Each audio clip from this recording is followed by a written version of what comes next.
With the Elder Scrolls Online, we're bringing two different groups of players together. We got the Elder Scrolls crowd, which is used to great games like Skyrim and Oblivion and Morrowind in the older games. And then we have the MMO crowd, which is used to all the great MMOs from the last 15 years. We're bringing them all together into one great game, and we're really excited to tell you about it.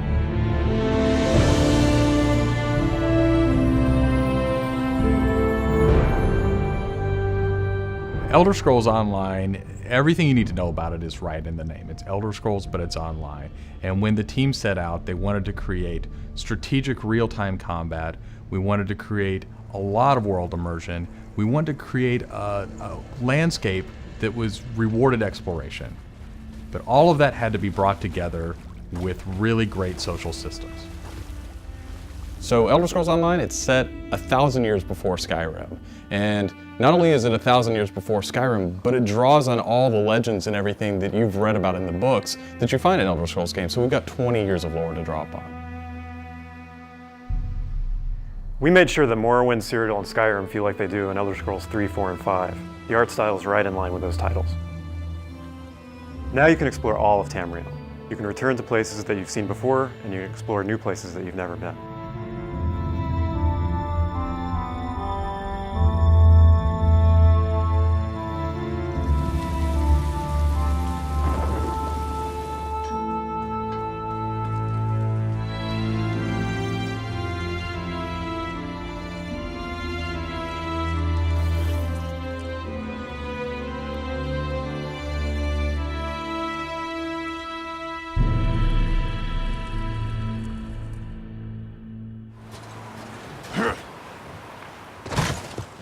This is an Elder Scrolls combat system. Moving your mouse will make you look around and aim your weapon. You can tap your left click to attack, hold it to power, hold your right click to block, and of course, sprinting, crouching, and sneaking around play a role.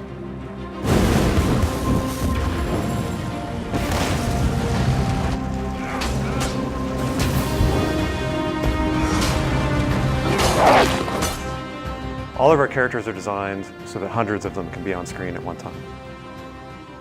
You're going to have lots of customization options to make your character look unique.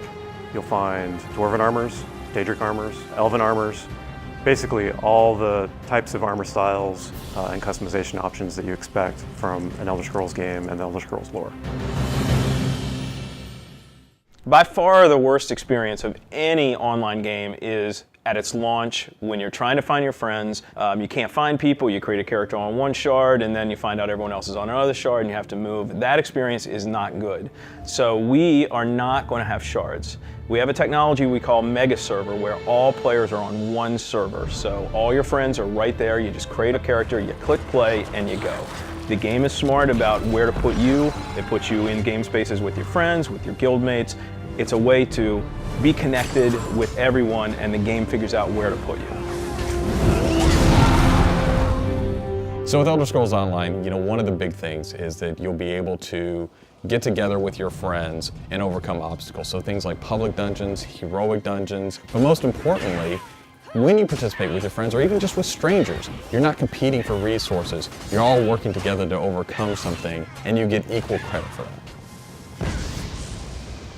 As a player, you're able to start off by picking one of 9 races. You'll be able to pick a class, so that's just the start though. From there, all of the choices you make with quests, all of the choices you make in which abilities you choose, which weapons you use, which armor you use, really help make your character stand out in the world. The basis for the customization system in Elder Scrolls Online is that you can use whatever weapon or armor type you actually want to use. You can play as a heavy armor character who's a tank with bow, or you can play as a mage who uses a two-handed weapon, or you can play as a sneaky guy who runs around healing people. The combination that you selected out of what armor type you use, what weapon type you use, and what class you use really creates a unique character experience for you. one of the things you're going to be able to do that's going to make you stand out is you have perks. For instance, perks allow you to become a werewolf or a vampire, or maybe even have special pets. But it's not just about that. There are other things like how you increase your stamina, how you increase your magic, or how you increase your health that really take you from your initial class choice, and it makes you stand out because you're saying, these are the things that are important to me. This is the way I want to play. This is the role I want to take in combat.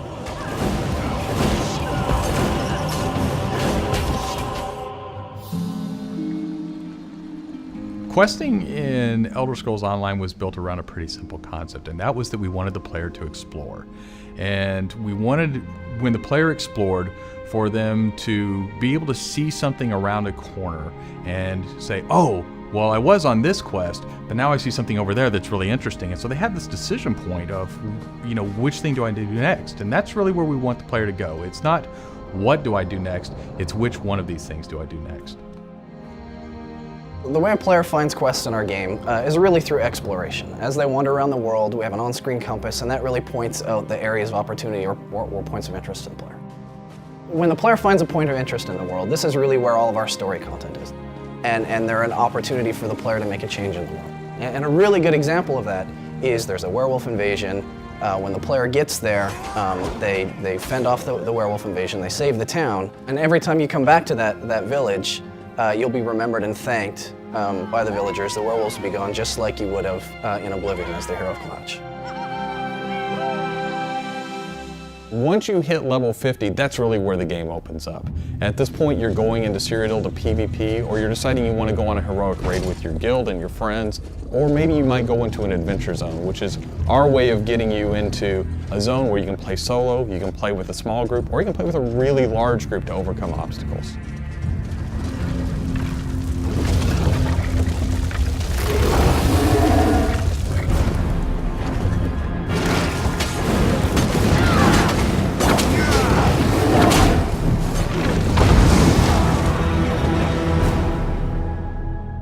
PvP in Elder Scrolls Online is focused around taking various structures in Cyrodiil. If you remember Cyrodiil from Oblivion, the space is very large, and that's a perfect setting for having three alliances fight each other. During this timeline, Imperial City is up for grabs, and there's no Emperor, so players are going to be fighting using trebuchets, catapults, all kinds of weaponry to take and hold keeps, structures, and resource fixtures around the keep to actually give the opportunity to crown one of themselves as an Emperor. It's really important to us that PvP isn't just a veteran game. It's got to be something that people can do from the very beginning because you want to be comfortable in getting into this. So we make sure that everybody is on equal footing. So even at level 10, you can go into our PvP area and really have a great experience and a good time.